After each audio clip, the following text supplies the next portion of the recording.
Bismillahirrahmanirrahim. Assalamualaikum warahmatullahi wabarakatuh. Perkenalkan, saya Kiki Joleha dengan NIM 1202020080 dari PAI 4C. Izin menyampaikan resum belajar materi psikologi belajar yang berjudul teori belajar kognitif. Teori belajar kognitif yaitu teori belajar yang memahami bahwa belajar merupakan pengorganisasian dari aspek kognitif dan persepsi untuk memperoleh pemahaman. Dalam teori kognitif, tingkah laku seseorang itu sangat ditentukan oleh persepsi dan pemahamannya tentang situasi yang berhubungan dengan tujuan. Maksudnya, perubahan tingkah laku seseorang sangat dipengaruhi oleh proses belajar dan berpikir internal yang terjadi selama proses belajar. Nah, hakikatnya teori belajar kognitif itu adalah suatu aktivitas belajar yang berkaitan dengan penataan informasi dan reorganisasi perseptual serta proses internal dalam merumuskan tujuan pembelajaran, mengembangkan strategi dan tujuan pembelajaran juga tidak lagi menggunakan mekanistik sebagaimana yang dilakukan dalam teori belajar behaviorisme yang sudah kita bahas kemarin. Nah, kebebasan dan keterlibatan siswa secara aktif dalam proses belajar sangat diperhitungkan dalam teori belajar kognitif ini agar kegiatan belajar tersebut lebih bermakna bagi siswa. Sedangkan kegiatan pembelajarannya mengikuti prinsip-prinsip yang pertama, siswa itu bukanlah manusia dewasa yang mudah dalam memahami, mudah dalam proses berpikirnya. Mereka akan melewati tahap-tahap perkembangan kognitif. Maksudnya kognitifnya itu akan berkembang setahap demi setahap gitu. Terus yang kedua, anak usia prasekolah dan sekolah dasar ya, yang kelas rendah ini akan dapat belajar dengan baik jika menggunakan benda konkret atau benda yang nyata. Yang ketiga, keterlibatan siswa secara aktif dalam belajar ini sangat dipentingkan ya, sehingga proses asimilasi dan akomodasi pengetahuan itu terjadi dengan baik. Nah, yang keempat, untuk menarik dan meningkatkan retensi belajar perlu mengaitkan pengalaman atau informasi baru yang telah dimiliki siswa itu dengan informasi lama yang telah dimiliki oleh siswa. Jadi pemahaman dan retensi akan meningkat jika materi pelajaran disusun dengan menggunakan pola atau logika tertentu dari yang sederhana ke yang kompleks gitu. Terus yang kelima, belajar memahami akan lebih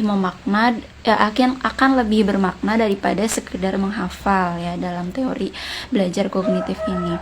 Terus yang keenam, agar belajar itu lebih bermakna, maka informasi baru yang didapatkan oleh siswa itu dihubungkan dengan pengetahuan lamanya.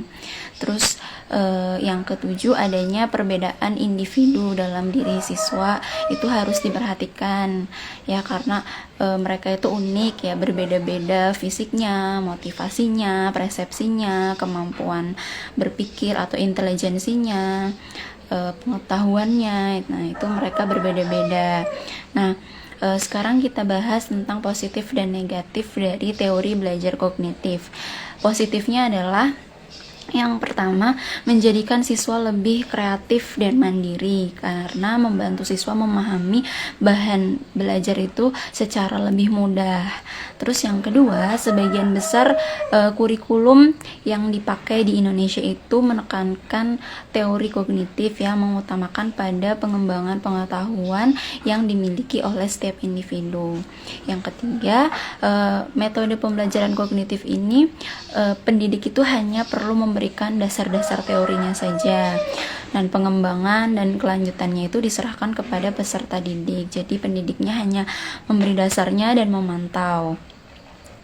Terus yang keempat, pendidik dapat memaksimalkan ingatan yang dimiliki oleh peserta didik untuk mengingat semua materi-materi yang telah disampaikan kepada peserta didik. Nah, terus yang kelima, menurut para ahli, kognitif itu sama seperti berkreasi ya, atau menciptakan sesuatu. Maka dari itu, dalam metode belajar kognitif ini, peserta didik harus mengkreasikan hal baru atau mengadakan inovasi dari hal-hal yang sudah ada. Terus yang keenam, metode atau teori belajar kognitif ini lebih mudah untuk diterapkan, juga sudah banyak diterapkan di pendidikan Indonesia di dalam segala tingkatan. Terus negatifnya juga ada. Yang pertama adalah teori ini tuh tidak menyeluruh untuk semua tingkat pendidikan ya, karena sulit dipraktekkan khususnya untuk tingkat lanjut. Karena intelijensi seseorang itu sulit untuk dipahami juga ya. Terus yang kedua, teori belajar kognitif ini lebih menekankan kepada kemampuan ingatan peserta didik, sehingga kita juga tidak tahu kan, karena kemampuan daya ingat peserta didik itu berbeda-beda gitu. Terus ada kalanya teori belajar kognitif ini tidak memperhatikan cara peserta didik dalam mengeksplorasi dan mengembangkan pengetahuannya. Karena pada dasarnya semua peserta didik juga memiliki caranya masing-masing dalam mengeksplor pengetahuan. Terus yang keempat, apabila dalam sebuah pengajaran itu hanya dilakukan atau diberlakukan teori belajar kognitif, maka tidak sepenuhnya semua siswa itu berhasil ya mengerti tentang apa sih materi yang diberikan oleh guru gitu. Kalau misalnya di dalam sekolah kejuruan, nah kalau misalnya hanya dengan menggunakan teori kognitif, maka siswanya itu akan kesulitan untuk mempraktekkan kan. Sedangkan namanya aja sekolah kejuruan, harusnya mereka lebih mudah untuk mempraktekkan. Terus yang terakhir, dalam menerapkan pembelajaran kognitif ini perlu diperhatikan kemampuan peserta didik untuk mengembangkan suatu materi yang sudah diterimanya. Nah, ini cukup sulit. Nah, sekarang kita bahas teori belajar kognitif ini, aplikasinya apa sih dalam pembelajaran. Nah, jadi tuh teori kognitif ini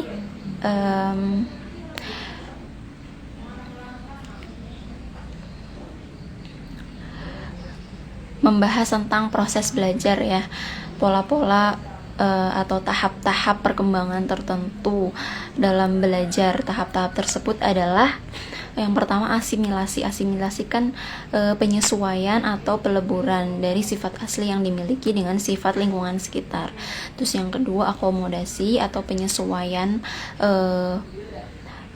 mata untuk menerima bayangan yang jelas dari objek yang berbeda. Terus yang ketiga ada ekuilibrasi atau proses belajar ini ditentukan oleh cara kita mengatur materi pelajaran, bukan ditentukan oleh umur dari siswanya.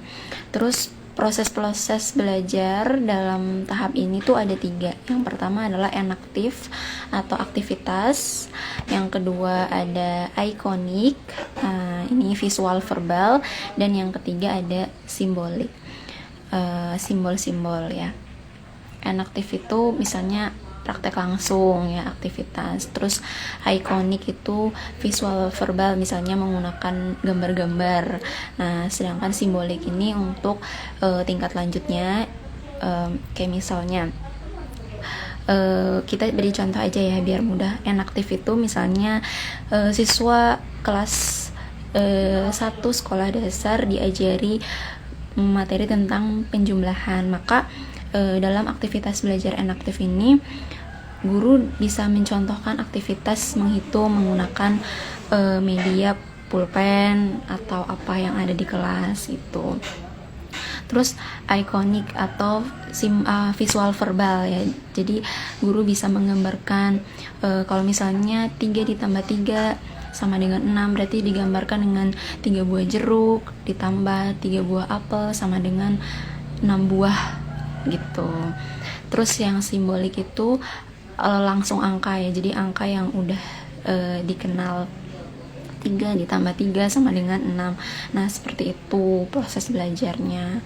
Sekian resum dari saya. Terima kasih. Wassalamualaikum warahmatullahi wabarakatuh.